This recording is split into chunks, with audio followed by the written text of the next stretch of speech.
ইন্না ফিল জান্নাতিল মুদগা ইজা সালুহাত সালুহাল জাসাদু কুল্লু ও ইজা ফাসাদাত ফাসাদাত জাসাদা কুল্লু আল্লাহ ওয়াহিয়াল কাল। আল্লাহ তাআলা আপনার সুন্দর চেহারা দেখে না, আপনার কলব দেখেন। হাদিসের দ্বারা প্রমাণিত। আল্লাহ তাআলা আপনার কলব দেখেন।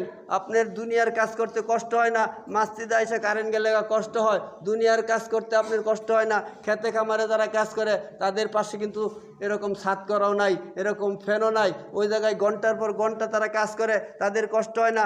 আর মসজিদে আধা ঘন্টা খুতবা শুনলে কারেন্ট গেলে কষ্ট হয়। যারা রাস্তায় পিচ গালায়া, যারা রাস্তায় পিচ ডালিং, যারা রাস্তায় পিচের কাজ করতেছে তাদের উপর ফ্যান নাই, তাদের এত কষ্ট, উপরেও রোদ, আর পরে আগুনের ভিতরে দাঁড়ায়া তারা কষ্ট করতেছে, তাদের ওই কষ্ট বুঝে আইছে, এই জন্য তাদের কষ্ট করতে ভাল লাগে। আর যদি আল্লাহ তাআলার কথা আপনার শুনতে ভালো লাগতো তাহলে আল্লাহ তাআলার কথা শুনতে আপনার কষ্ট লাগতো না। তারা দুনিয়ার কাজ বুঝে আইছে, এই জন্য তাদের দুনিয়ার কাজ করতে কষ্ট হয় না। আর আল্লাহর নবীর সাহাবীদের আখেরাতের কাজ বুঝে আইছে, এই জন্য তাদের আখেরাতের কাজ করতে কঠিন হয় না, সহজ হয়েছে। আল্লাহর জন্য তারা জান দিতে পারছে, আল্লাহর জন্য তারা মাল দিতে পারছে। আপনি আল্লাহর জন্য জানও দিতে পারেন না, আল্লাহর জন্য মালও দিতে পারেন না, কিন্তু আপনি জান্নাতের আশা করেন। সূরা তওবা আয়াত নাম্বার 111। এতে আল্লাহ তাআলা বান্দার কাছে জান্নাত বিক্রি করছে দুইটা জিনিসের বিনিময়ে। আল্লাহ রাব্বুল আলামিন বান্দার কাছে জান্নাত বিক্রি করছে দুইটা জিনিসের বিনিময়ে। সূরা তওবা 111 নম্বর আয়াত। মুমিন বান্দার কাছে জান্নাত বিক্রি করছে দুইটা জিনিসের বিনিময়, জান আর মাল। কিন্তু আমরা দেখা যায় জানও দিতে পারি না, মালও দিতে পারি না। আমরা সাহাবীগণ জান দিতে পারলেন, মাল দিতে পারলেন আল্লাহ রাস্তায়, আমরা কিছু সময় আল্লাহ রাস্তায় দিতে পারি না। জান তো দিতে পারি না, মাল তো দিতে পারি না, কিছু সময় যে আল্লাহ রাস্তায় দিব এটাও আমরা দিতে পারি না। তারপরেও জান্নাত চাই, তারপরেও আমরা জান্নাতের আশা করি, আমরা ইমানদার দাবি করি, কিন্তু আমরা ইমানদার হতে পারবো না ততক্ষণ পর্যন্ত লা ইউমিনু আহাদুকুম হাত্তা আকুনা আহাব্বা ইলাইহি মিন ওয়ালিদিহি ওয়া ওয়ালাদিহি ওয়ান নাসি আজমাইন। ততক্ষণ পর্যন্ত খাঁটি ইমানদার মুমিন হইতে পারবেন না যতক্ষণ পর্যন্ত আপনার পিতামাতা, সন্তান সন্ততি, ছেলে মেয়ে, স্ত্রী পুত্র সকলের চেয়ে যতক্ষণ পর্যন্ত রাসূলকে আপনি বেশি মহব্বত না করবেন। সাহাবী আজমাইন ছেলে মেয়ে স্ত্রী পুত্র সকলের চেয়ে বেশি মহব্বত করতেন রাসূলকে। আল্লাহর নবীর সাহাবী আজমাইন স্ত্রী পুত্রর কথা শুনতেন না, পিছন দিয়া ছেলে ডাকতো আব্বু আব্বু, আব্বু আব্বু ডাকতেন, ছেলের ডাকের দিকে পিছন দিকে তাকাইতেন না। রাসূল যদি ডাক দিতেন, ডাক দেওয়ার সাথে সাথে তারা দৌড়ে ঘর থেকে বাইরে হতেন। হযরতে হামজা রাদিয়াল্লাহু তাআলা আনহু, উনি বিবাহ করার পর, স্ত্রী সহবাস করার পর আল্লাহ রাসূল যখন ডাক দিলেন যুদ্ধে যাইতে হবে, তোমরা তাড়াতাড়ি আসো, আর ডাকের সাথে সাথে হামজা রাদিয়াল্লাহু তাআলা আনহু এই কথা বলে নাই যে আমার গোসল ফরজ রয়েছে, আমি গোসলটা করি তারপরে যাই। কিন্তু সে গোসল করার সুযোগ নিলেন না, রাসূলের ডাক দেওয়ার সাথে সাথেই তারা গেলেন।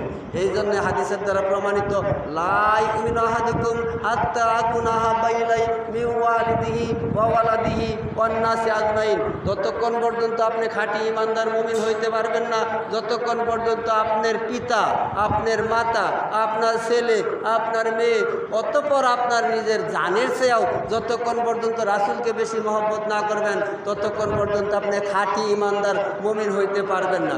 এখন কি আপনি আপনার নিজের জানের চেয়ে রাসূলকে বেশি মহব্বত করলেন? যদি রাসূলকে বেশি মহব্বত করতেন তাহলে দিনের কাজের জন্য কষ্ট হইলেও আপনি সময় লাগাইতেন। যদি কেউ কাউকে ভালোবাসে, যদি কেউ কাউকে মহব্বত করে, তার জন্য জান দিতে চান। যদি আপনি আল্লাহকে মহব্বত করতে চান তাহলে আল্লাহর জন্য অবশ্যই আপনি কষ্ট করতে ভালো লাগবে। একজন প্রেমিকা প্রেমিকার জন্য মহব্বত করে, সে জান দিতে পারে। একজন প্রেমিকার জন্য সে শীতের মধ্যে সাঁতার কাটতে পারে, একজন প্রেমিকার জন্য সে সারা রাত দাঁড়ায় থাকতে পারে। একজন প্রেমিকাকে মহব্বত করার কারণে তার কষ্ট হয় না। যখন একজন দুনিয়ার প্রেমিকা ক্ষণস্থায়ী একজন পচা গান্দা প্রেমিকাকে মহব্বত করার পর সে সারা রাত ঘরের পিছনে দাঁড়ায় থাকতে পারে, তার কষ্ট হয় না, তার মশায় ধরে না, তার গরম লাগে না, তার ঠান্ডা লাগে না। সে প্রেমিকার দিকে তার মন, প্রেমিকার দিকে তার মহব্বত, এই প্রেমিকার মহব্বতে তার সকল কষ্টই দূর হয়ে যায়। তদ্রূপ আল্লাহকে যদি আপনি মহব্বত করেন, এই মসজিদে বসার পর আপনার যদি আল্লাহর মহব্বত, আল্লাহর ভালোবাসা পেতে, আল্লাহর ভালোবাসা যদি আপনার ভিতরে থাকে তাহলে এই গরম আপনার গরম লাগবে না।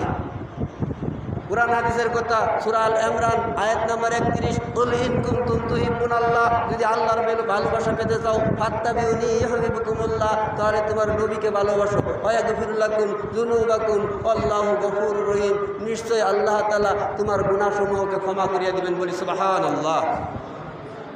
আপনার সুবহানাল্লাহ ড্যাম হয়ে গেছে, একবার যাও তো সুবহানাল্লাহ শব্দ হয়েছে আর শব্দ নাই। এতটি মানুষ যদি গোল কয় বাজার পর্যন্ত শোনা যাওয়া কোনো সমস্যাই নেই। আর আপনারা এতগুলা মানুষ সুবহানাল্লাহ কোন শব্দ নাই। এটা কি কুরআন হাদিসের কথা আমি বানায়া বলছি? আল্লাহর ঘর মসজিদে বসে, আল্লাহর ঘর মসজিদে খুতবা দেওয়ার সময় আল্লাহ রাসূলের এবং আল্লাহর কথা বলছি। যেই মুমিন বান্দা একবার বলবে সুবহানাল্লাহ, ভাই ওই মুমিন বান্দার একবার সুবহানাল্লাহ বলার কারণে আল্লাহ রাব্বুল আলামিন আপনাকে কি দিবেন? এই আসমান এবং জমিনের মাঝখানের ফাঁকা জায়গাটুক নেকি দিয়ে ভরপুর করে দিবেন। বলি সুবহানাল্লাহ। যেই মুমিন বান্দা একবার বলবে আলহামদুলিল্লাহ, জান্নাতের 8টি দরজা তার জন্য খোলা হয়ে যাবে। বলি সুবহানাল্লাহ। মাশাআল্লাহ। অল্প সময় কুরআন হাদিস শুনবেন, কি জন্য মনোযোগ দিবেন না? কুরআন হাদিসের দিকে একটু মনোযোগ দেন, দেওয়ার পর শুনেন। ভাই আপনারা তো আসলে এই যে অনেক মাল আনতে যান, সরকারি মাল আনতে যারা যায়, যেই জায়গাতে যাক, চাই আপনি নকলা যান, চাই আপনি নারায়ণখোলা যান, আপনারা যে মাল দেয়, মাল দেওয়ার আগে ওখানে তাদের একটা নাম থাকে। আপনারা যদি নকলা দেহারা প্যাকেট বিছন, ধান, গম, সার ইত্যাদি আনেন, ওই জায়গায় কি আপনাদের যার নাম আছে সে পায়? যার নাম নাই সে পায়? আমরাও গেছি এক সময় নকলা, আমাদেরকে এক সময় দিছে গমের, ধানের, ভুট্টার, সারের এই সমস্ত মাল দিছে। এই মাল দেওয়ার পর ওইখানে যাদের নামটা আগে যায় তারা মাল পায়, আর যাদের নাম নাই, আমার মতো ইমাম সাহেব গেলেও নাম না থাকলে মাল পায় না। তদ্রুপ কিয়ামতের দিন আপনাদেরকে ডাকা হবে নাম ধইরা আপনাদেরকে ডাকা হবে। নাম কিভাবে ধরবে? ফেরেশতা নাম লেখতেছে, আপনার মাল দেওয়ার আগে শহীদার দিয়া আর চেয়ারম্যান দিয়া আর মেম্বার দিয়া আগে আপনার নাম লেখায়া লিস্ট করে টোকেন দেয়। দেওয়ার পরে আপনার ওই জায়গায় নাম থাকে, তখন আপনি মাল পান। যখন এই নাম না থাকে তখন আপনি দাঁড়ায় থাকলেও ওই যে 10 কেজি ভুট্টা, তারপরে এরকম সার, বীজ, এগুলো একটাও পাইবেন না। তদ্রুপ কিয়ামতের দিন রাসূলের হাদিসে প্রমাণ, ফাইজা খরাজাল ইমাম হাদারাতিল মালাইকাতু ইয়াস্তামিউনা যিক, যখন ইমাম সাহেব মেম্বরে দাঁড়ায় যায়, যেই ব্যক্তি গেডো নাম লিখতো সেই ব্যক্তি আসফুল আউয়ালু মিসলু সফুল মালাইকা, আগের কাতার ফেরেশতার কাতার, সেই ফেরেশতার কাতারে সে ফেরেশতা বৈশা যা, নাম লেখার জন্য তখন আর থাকে না। ভাই 7 দিনে একটা দিন, শুক্রবারের দিন, গরিবের হজের দিন, এই একটা দিন আপনারা কেন আগে আসতে পারেন না? এই একটা দিন আপনারা কেন আগে আসতে পারেন না বলেন? এখনও আসতেছে, নামাজ পড়া পর্যন্ত মানুষ আসতেই থাকে। আর এটা তো 7 দিন পরে পরে, বছরে একটা ঈদের দিন, এইটাও মানুষ নামাজ শুরু হয়ে গেলে যাইতেই থাকে। বা এটা আপনাদের একটু অভ্যাস করে নিছেন, এই অভ্যাসটা মনে হয় একটু পরিবর্তন করা অবশ্যই উচিত। যদি নাম থাকলে, আপনি টোকেন থাকলে যদি আপনি মাল পান, কিয়ামতের দিনও আপনাকে নাম ডাকা হবে, আপনার আব্বার নাম সহ। লেখতেছে কে? ফেরেশতা। ফাইজা খরাজাল ইমাম হাদারাতিল মালাইকাতু ইয়াস্তামিউনা যিক, ইমাম সাহেব মেম্বরে দাঁড়ানির আগ পর্যন্ত ফেরেশতা গেটে বসে আপনার নাম লিখছে, আপনার আব্বার নাম লিখছে। লেখার পরে আপনি ফার্স্টে ঢুকছেন, আপনার আমল নামায় একটা উটকুরবানির সব দিছে। এটা কি ভাই আজকে নতুন